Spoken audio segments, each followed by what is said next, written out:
I am Kajataneza Chidebem. I want to discuss with you, among other things, the COTE Journey. So many years ago, I was very, very unemployed, and it got me thinking because I've always been restless as a child. I kept on asking around my cousins, my elder sister, my elder brother. I will ask them, I said, what exactly can we do? That business especially can we start that people everywhere will need, and we are sure if well sustained this business can outlive generations. They didn't understand why I was asking the question because they have always known me as somebody who's so busy doing a lot of things. But somehow along the line, I took it upon myself to start thinking inwards. Then and then, an opportunity presented itself sometime in April 2004. There was a committee I belonged to in the church. We were planning for a church magazine for a program happening every May 22nd to May 31st of the month. So I felt, as we were discussing with these two people that were part of the committee, we started diverting into issues about social vices and how it affects us, the younger generation. And that was where we started sharing a lot of stories. And of all that we shared, I felt so glued to the fact that we are losing a lot of our young people to social vices and to crimes, things that could be avoided, all in the name that they were unemployed. And at that time, I was really unemployed. But I didn't want to choose wrongly, or I never wanted to choose the wrong path. So what I resolved to do, I looked at a particular section that I felt was very, very glaring and the whole world was paying attention to, which was the impact of HIV and AIDS in the world, especially the burden on the women, children, and youths. I spent every kobo that I had, even though I was not earning. I would beg my younger brother, my cousins, and my elders who I was staying with at that time in Lagos, and I would invest that money going to the cyber cafes to read more about the impact of HIV and AIDS in different communities around the world. I was picking up case studies, reading them all the night. In fact, I hardly sleep on my bed. I would spend time on the rug in the sitting room just reading. And that's exactly how I devoted my time over the years and kept on developing this idea and kept on working. When I felt I've read enough and it was time to do the talking and convincing of young people to choose a better way of living, especially abstinence, I now took it to the Sion in the church, to the Christian mothers, and from there, that became a rolling stone. And the organization Care of the Strange Foundation was given birth to. Of all the things I look forward to, I never really saw how immense this work can be. All I saw was I was very passionate about helping people, serving people, but I never saw that the work at times could be so immense. Now, when I wrote down the mission and vision of this organization, I looked at the two-page document, and I will meet people anywhere at all. I used to stop, in fact, in downfall buses, I met people and spoken about it, shared the idea with them. In motorway buses, where have I not shared? Funerals, wedding ceremonies, I have always stopped people. Please, do you have 1 minute? Can I share with you this dream? I'm sure if you can collaborate with us, we can actually make this come alive in the lives of these young people. Instead of them being unemployed or choosing any of the social vices, we can actually change them entirely for good, and they will contribute to the nation building, instead of just whiling away or dying, committing crimes. And that was how the story began. And for many years now, that's what we have been doing. And we're so fortunate because, most of the projects that we had, we never really had good funders, as the case may be. All we had was, I was able to talk to a lot of young people within my parish, and also I sent it to young people everywhere, professionals everywhere. And over time, they started yielding as volunteers for the organization. So we plan projects, leadership programs, free healthcare programs, and also empowerment programs for young people, where we'll bring in facilitators from outside who are running successful businesses to come and train young people amongst us as well as ourselves, so that, because the more empowered we are as a team, the more we'll seek out other young people who are not as privileged as ourselves to also empower them too. That was what we're doing. And that we continue to do, and then, so funding wasn't there, though we wrote many organizations in the past, but none of them as companies ever came to our rescue. Very few organizations or hospitals were actually people that maybe the owners or the MDs felt like, oh, let's even give them something so that they will leave us alone, that kind of thing. They were the ones that even gave something. Then some other individuals who felt, okay, they can give their time or their talent or energy, we accepted them, but the money we never really got, or grants as the case may be. But we kept on. We continued pushing. Then over time, sometime in 2011, I felt that the burden was becoming intense because there wasn't anything per se, even though we have this dream, we have these projects we've mapped out to build, but we didn't have the necessary resources to build them. So what I resolved was now to find a mechanism or tools we can actually have that can help us to raise funds to sustain the organization. The first thing I did, I convinced my team members that we should do, was to set up a farm. I know you'll be wondering why a farm, because I've always loved nature as a child and I've delved into farming since 1989. I raised my first poultry in 1989. So I felt, okay, since I knew or have done a lot of things in this aspect, why don't I just leverage on that skill and that experience and do something for myself and for other young people? So I had to set up a farm somewhere in Owode Labora in Abidjan community in Lagos State, because I was staying in Lagos then.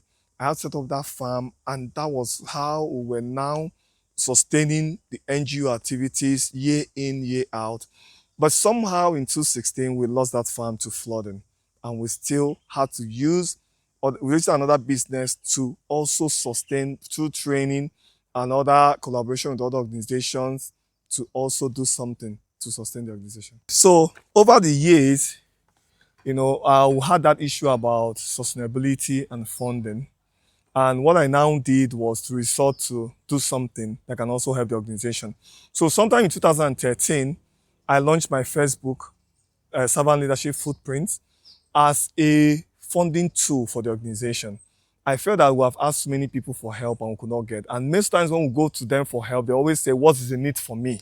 I said, okay, fantastic. Now I had to drop a book and say, you know what? You're going to enjoy this book. But as you buy a copy of the book, you're automatically also supporting and sponsoring one youth out there who may not even know it to attend our project free or to attend these programs free without paying a dime. And that was how this book was launched.